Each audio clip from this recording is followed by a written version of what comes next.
ગુજરાત ભાજપ દ્વારા વીબી જી રામજી યોજના અંગે એક મહત્વપૂર્ણ કાર્યશાળાનું આયોજન કરવામાં આવ્યું હતું.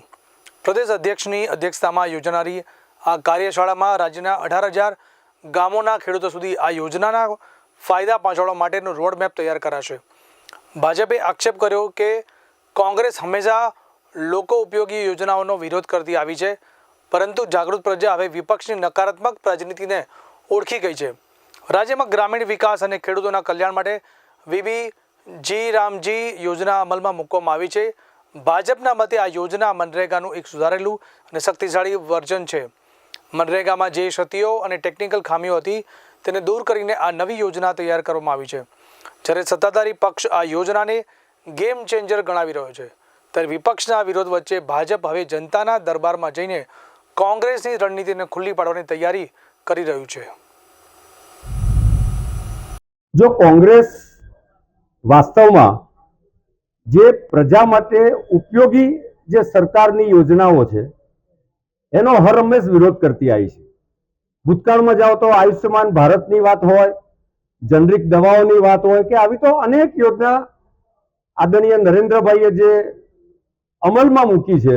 એ શૌચાલયની યોજનાનો વિરોધ કરતા હતા, એ ફ્રી ગેસ સિલિન્ડરનો પણ વિરોધ કરતા હતા. વાસ્તવમાં મનરેગાની યોજનાનું આ અપગ્રેડેડ વર્ઝન છે વીબી જી રામજી. અને મનરેગા જે એક્ટ 2005નો બનેલો હતો એના સંદર્ભમાં એનું અપગ્રેડેશન છે. અને એમાં જે ત્રુટીઓ રહી ગઈ હતી એ ત્રુટીઓ વાસ્તવમાં સુધારીને સરકારે વીબી જી રામજી યોજના ડિક્લેર કરી છે.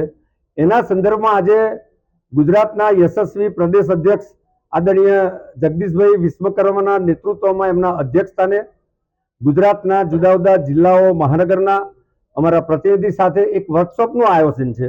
અને જે કોંગ્રેસની ભ્રમ ફેલાવો, ભય ફેલાવવાની જે રણનીતિ છે એની સામે, અને બીજી તરફ ગામડાઓના જે ગુજરાતમાં 18,000 ગામો છે એ ગામના ખેડૂતોને જી રામજી યોજનાથી કયા પ્રકારના ફાયદા છે, ગ્રામીણ અર્થતંત્રનો વિકાસ અને દેશના અર્થતંત્રના વિકાસનો સમન્વય કરીને 2047નું જે નરેન્દ્રભાઈના વિકસિત ભારતના સ્વપ્ન સાથે કેવી રીતે આગળ વધવાનું છે એની ડિટેલ વાત માનનીય પ્રદેશ અધ્યક્ષશ્રી આજે સૌની વચ્ચે મૂકવાના છે.